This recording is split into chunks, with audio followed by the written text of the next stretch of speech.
Next question that we have is from A Wolf. Says, if you don't have a niche, how do you get started on YouTube? Thanks again. Appreciate the help.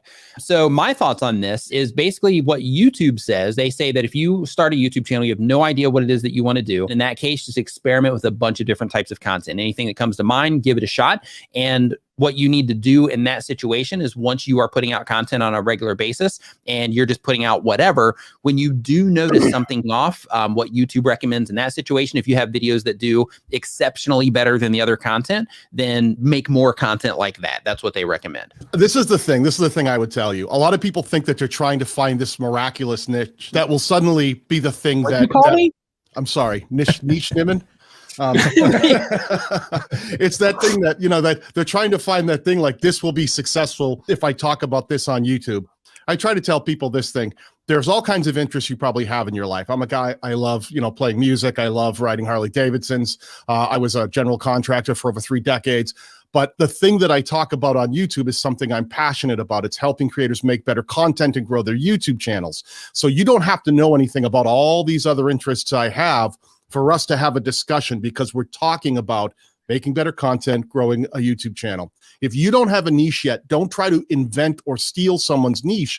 Look inward. What's something in your life that's important, that you have a passion for, other people might have a passion for, where there will be overlap, and focus on that one thing and see what value you can bring to that discussion. Because you're going to be, if you're going to build a channel and you're in it for the long haul, you're going to be 2, 3 years, 4 years, 5 years down the line. And you don't want to just pick something going, yeah, I make, you know, meme reviews or something because I saw PewDiePie do it. And it's, you know, you're 4 or 5 years later going, I don't even know how I got here. This is not something I was even interested in. So don't create a trap that you're not going to be able to be passionate about down the line. Find your interests. Find if it's something that other people have interest in, which, to be honest, I think there's an audience for almost anything that can exist out there on YouTube, and then explore how you can bring your voice to that conversation. Well, and there's somebody that I knew, like they did financial advice, and they're like, I got to figure out how to do this channel. And then I saw a picture and I was like, what is this picture? Well, I take pictures of these miniatures and I make them look real and stuff. I was like, is that what you're passionate about? And he's like, yeah, that's what you need to be doing. Like, why in the hell are you doing this financial advice? You need to look at and find something that you would not mind talking about day after day after day. And the thing is, even if you pick something, like I picked something when I first got started, video production, and guess what? I don't do anything near that anymore. You're going to pivot as you go, but you have to follow that. You have to be willing to follow it, because if you don't, you're going to get burned out. And then it's going to become like a job that you hate. And you're like, oh, now I'm doing this thing and I don't like it. I wish I would have done this from the beginning. And that's what, like Daniel's saying, find that. What is that? What is that thing you're passionate about? And see if there's a way to make that engaging and fun, and focus on that. And I just want to add a little bit on what Daniel and David said. The thing that doesn't matter is the algorithm. Doesn't matter. When you're getting started, it doesn't matter, because the reason you want to think about, like, what am I going to enjoy speaking about in 3 years, is because if you just create anything, like I think Nick mentioned meme reviews, or one of the guys did, it's like you have no passion inside and it's not going to carry you forward. It's like, the fact of the matter is YouTube is brutally hard no matter what you do, even if you have the greatest hack or loophole, which does not exist. So sadly, people are looking for this thing that doesn't exist, when if you just follow what you're passionate about, you'll have the ability to keep going when it's tough. And that's why most fail, because they give up when it gets tough. Their expectations are totally out of whack. And here's the thing, if someone was asking about the algorithm, over time, you'll get to learn and understand, and it's just bringing people in and keeping them around. It's so simple, but because it's so hard, it seems like something's missing.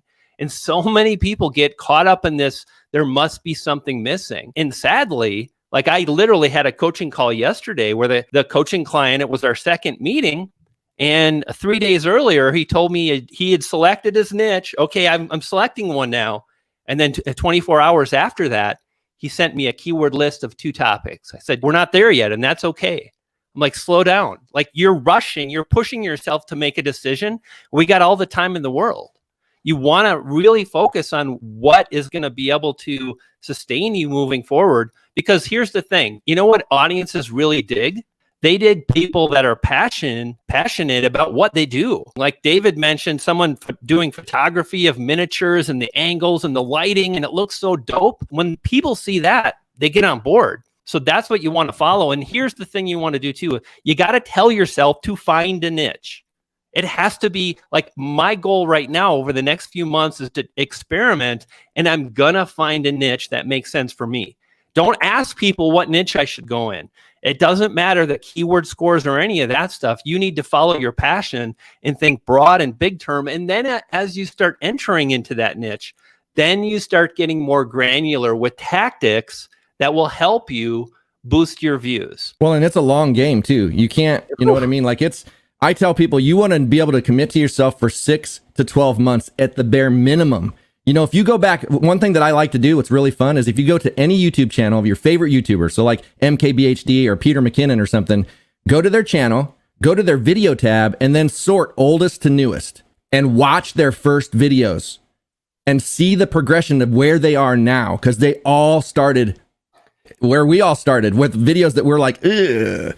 And the thing is, if what you're after with YouTube is fortune by doing meme reviews like PewDiePie, you're copying PewDiePie because you want to be famous, you're chasing the wrong thing. The people that follow their passion are the ones become famous because people connect with that person over their passion. 100%. You got to find the thing that's within you that's magical, and that takes time. Here's the thing. It's so incredibly rewarding. If you look at, like, this is amazing. Like, I got to tell you, like, YouTube will change your life. You will have friends, business, money. It's not even work. This isn't work. I used to be a professional chef busting my butt for $35,000 a freaking year. Like, that's crazy. You have to be mental to do that. And a lot of people, you know, they get hung up. Like, I've posted 20 videos. Like, you can't expect to have the kind of results for the folks that have published 200 videos and you've published 20 and you're like, what's wrong? Your expectations are out of line. It's going to be damn hard. Buckle down and move forward. And forget your subscriber count. There are so many people that fixate on how many viewers they have when they're live streaming. If you have 2 viewers, show up for those 2 viewers, because those 2 viewers are there for you. And those 2 viewers will turn to 4. Those 4 will turn to 8. But if you're like, oh man, I only had 2 viewers on my stream, or I only had, 1 viewer, whatever, I didn't have any viewers, that stuff doesn't matter, because if you have that mindset, you will not grow because you're focused on the wrong thing.